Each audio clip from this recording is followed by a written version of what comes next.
Pere, qué gusto saludarte, bienvenido a los Qué gusto, micrófonos, ¿cómo Fernanda. estás?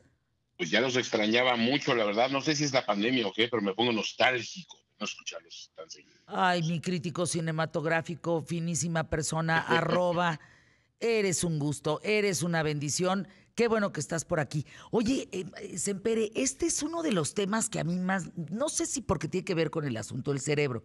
Ya ves que a mí todo lo que pasa en el tema del cerebro me fascina. Si yo no hubiera estudiado esto, estaría yo dedicada al tema del cerebro. Pero bueno, Y harías bien.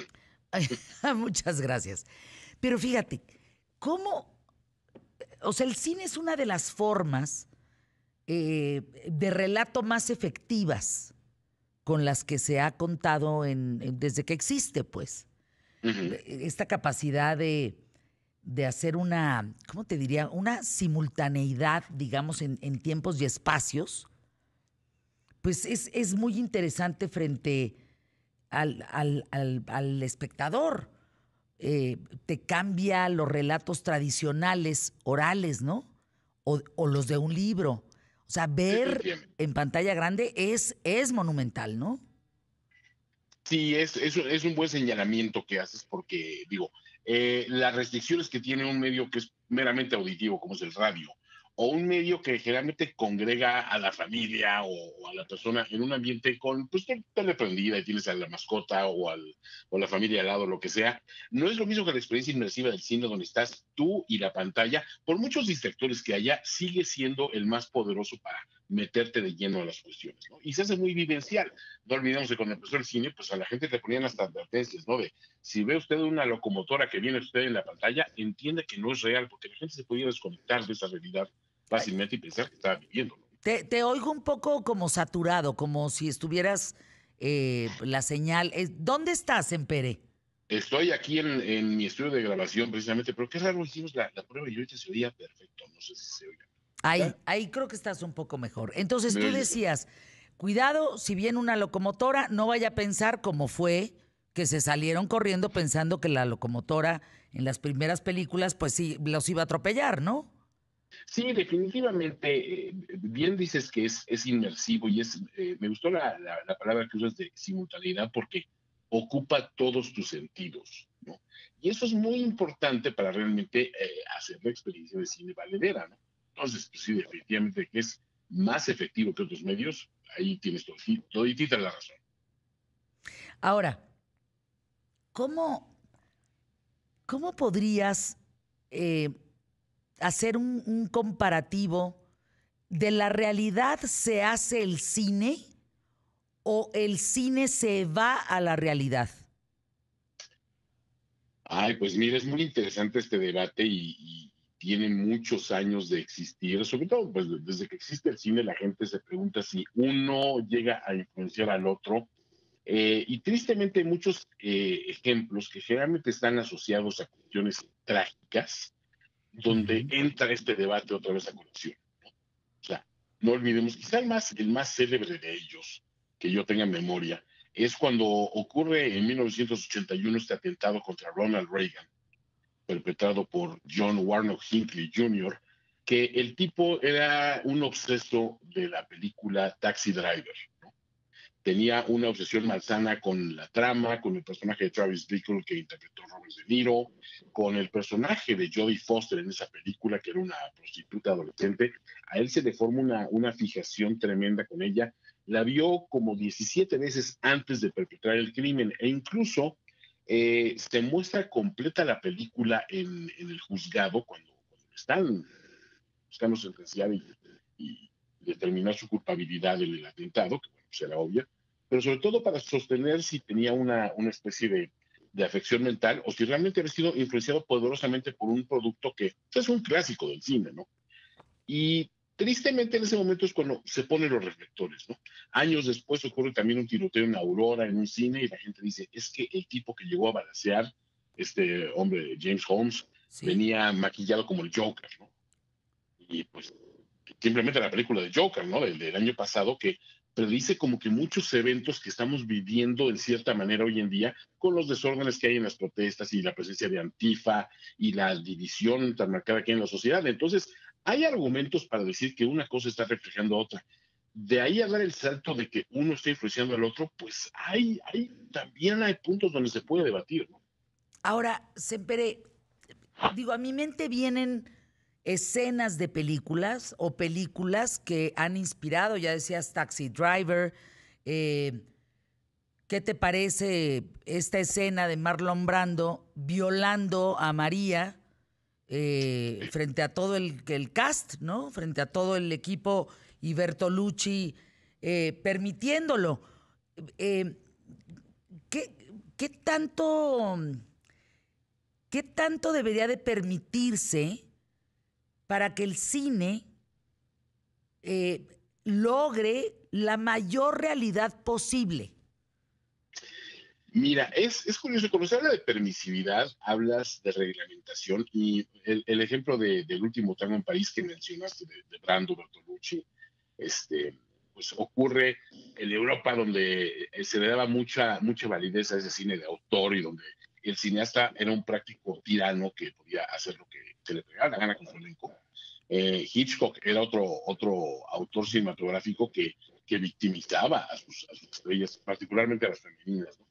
Entonces, siempre está este debate de qué tanto hay que lidiar con las propias filias y fobias del realizador. Al final de cuentas, estás hablando con un ser humano que puede tener tantas caricias y suele tenerlas, ¿no? No olvidemos que el mayor criminal, el mayor villano que ha dado el cine en los últimos 30 años ha sido un productor, Harvey Weinstein, ¿no? Entonces, no dejemos eso fuera de renglón.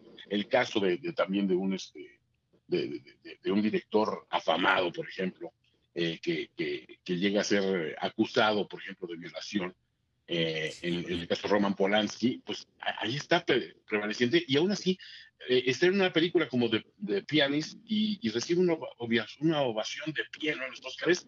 Entonces la gente dice, no estamos separando al artista de su obra y de su persona.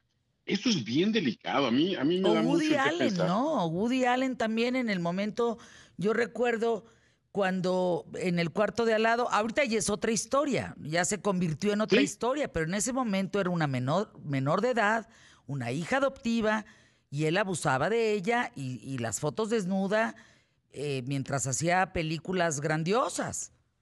y por otro lado, ya sabes, esa historia también pasa de un lado a otro, como bien dices, porque eh, parece una saga cinematográfica, ¿no? El que antes era el villano, ahora resulta que no, que era la víctima, porque había testimonios falseados, había una mala intención de parte de Parro, el hijo la desmiente, después otra hija lo avala. Nunca sabes quién tiene la razón definitiva. Y esto, bueno, también se refleja en la vida real. A veces no saben si un juicio real estás viendo toda la verdad y todo lo que hay que saber, o si están moviendo intereses Se, políticos, sociales, de agenda.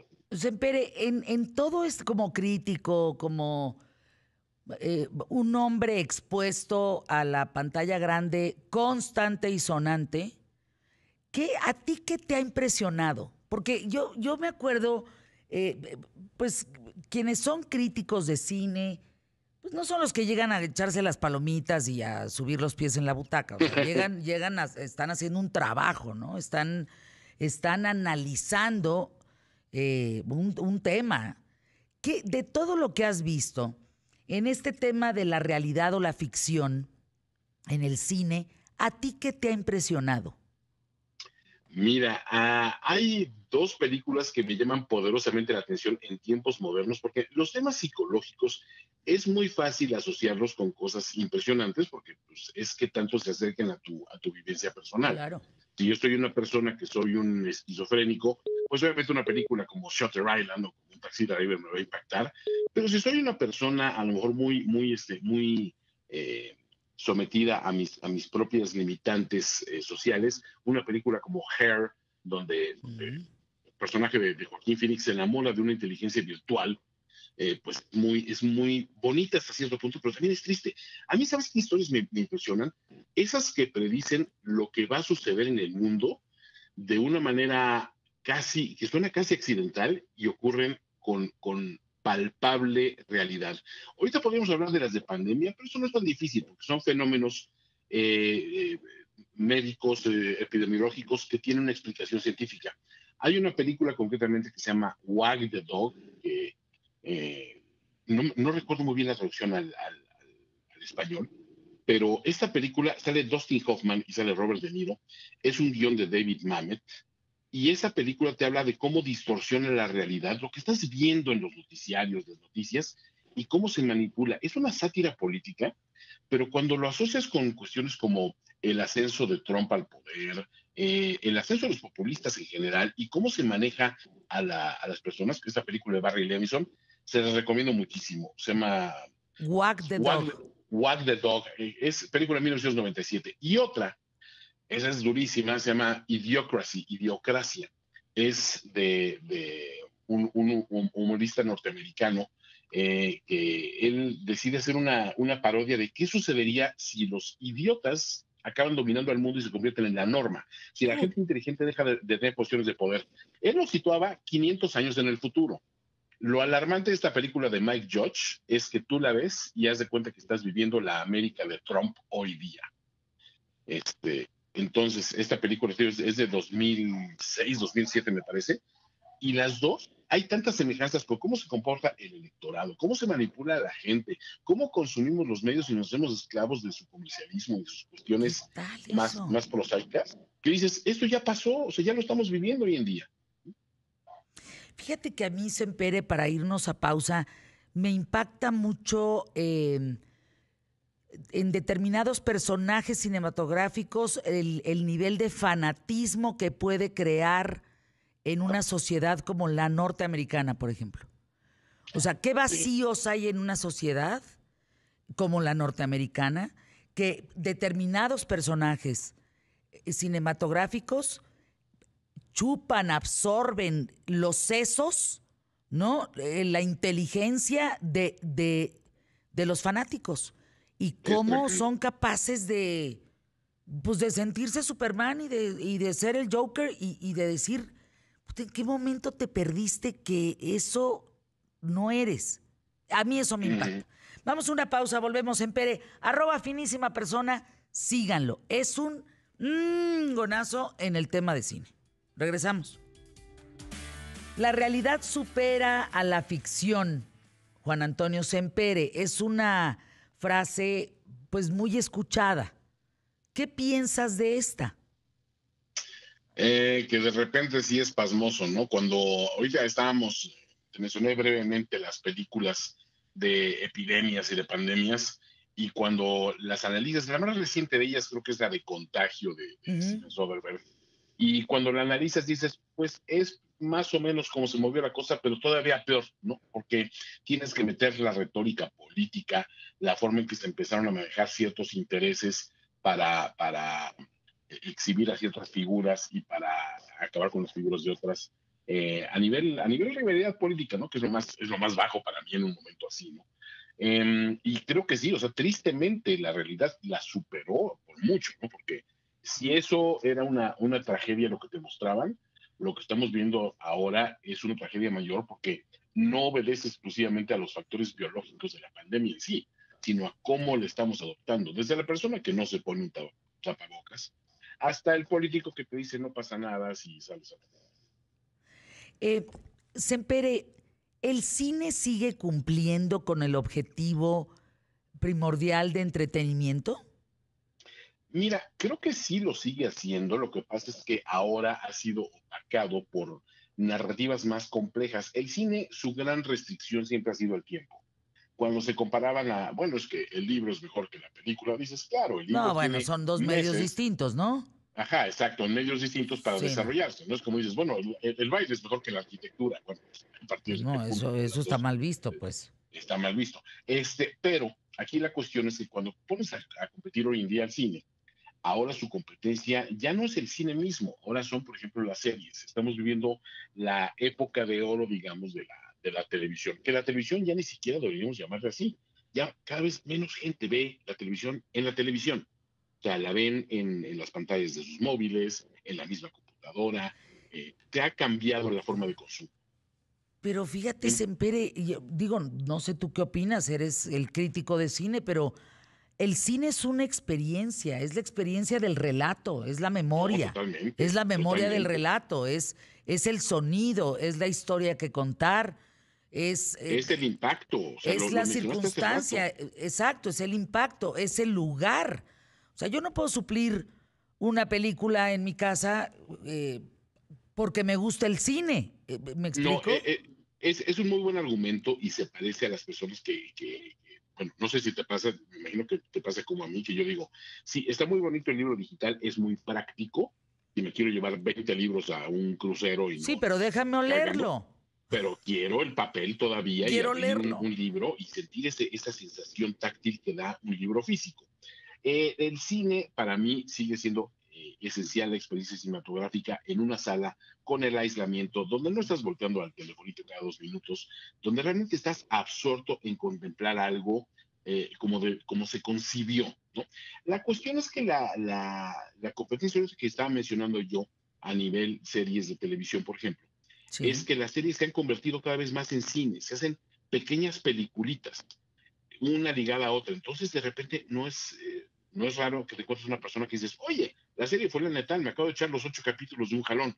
Literalmente viste una peliculota de 8 horas Sí. y te pareció muy normal, ¿no? Y cuando la gente de repente dice, ya es una película en una sala de cine de 3 horas, y qué bárbaro, es larguísima, es que yo no sé cómo aguanté, no podía aguantar ir al baño, decía yo, ¿en serio estamos tan mal de nuestros controles físicos, de no poder estar tanto tiempo sin ir a hacer una comida completa o sin ir al baño? Pues hay que entender que la experiencia sí cambia un poco.